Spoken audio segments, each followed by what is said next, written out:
दोस्तों, मैं शिवनाथ कुमार आपसे कुछ बातें कर रहा हूँ कि देखिए, इंसान बहुत देखे होंगे। कहा गया है जिस इंसान को आप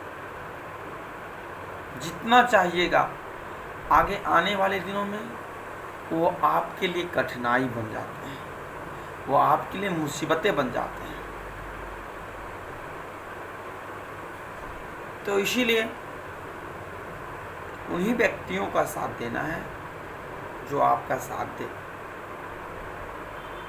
और ये समझना पड़ेगा, क्योंकि जिनके पास अस्तित्व नहीं रहता है, अगर उनको पहचान मिल जाता है ना, तो वो अपने आप को समझता है कि मुझसे बड़ा कोई हो ही नहीं सकता है, मैं अपनी बदौलत हूँ।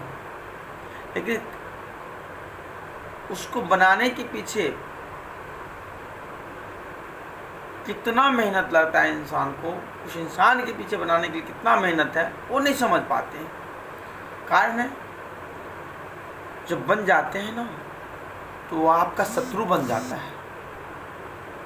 पहले आपका शत्रु नहीं रहता, वो पहले आपका सब कुछ कहे, जो कहिएगा वही आपके लिए सत्य है। दिन कहे तो दिन है, रात कहे तो रात है।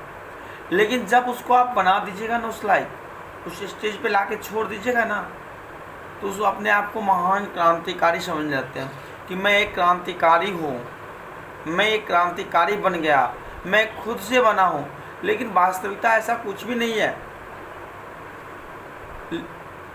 खैर, कोई बात नहीं है। आप चोरी, एक कहावत है, कहा गया है, चोरी चमारी बेईमानी से किसी तरह से अर्जित धन हो या संपत्ति हो या बुद्धि हो या शरीर हो, अगर अधर्म तरीका से आप अर्जित करते हैं, तो भगवान श्री कृष्ण ने कहा है गीता में कि इसका जो है ना, कर्म इसी पृथ्वी पे इसी जन्म में भोग के जाना पड़ेगा।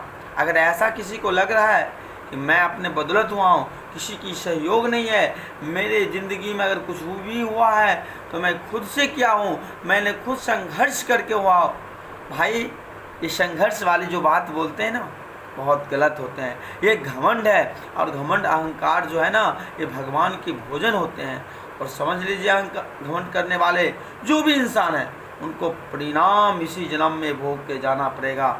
इस बात को भी याद रखिएगा, क्योंकि चोरी से, चमारी से, चकारी से, बेईमानी से, चाहे विद्या हो या धन हो, कुछ भी हो, या शरीर को अर्जित कर लो, सारी चीज़ों का भोग इसी जन्म में आपको भोग कर जाना पड़ेगा।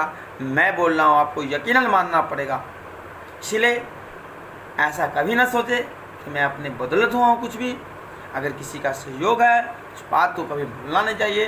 किसी का एहसास है अपने ज़िंदगी में, इस एहसास को भूलना नहीं चाहिए, ठीक है। क्योंकि देखिए, कर्ण के साथ जब कर्ण को ज्ञान दिए, तो परशुराम जी जो उनको ज्ञान दिए, तो उन्होंने कहा मैं ब्राह्मण हूँ, मैंने ब्राह्मण हूँ, तुमको ज्ञान मिला। लेकिन जब उनको एक परीक्षा लेने की बात आया, गुरु अगर सच में ब्राह्मण है कि नहीं है, तो उन्होंने परीक्षा लिया।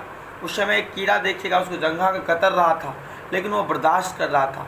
उसी समय उनके गुरु जो परशुराम थे, उन्होंने उनको क्या कहते हैं, श्राप दे देते हैं और कहते हैं, जा, छल से मेरे द्वारा प्राप्त की गई शक्ति या ज्ञान तुम्हें समय पे काम नहीं आएगा। ये एक श्राप था, और उसको उन्होंने नहीं किया।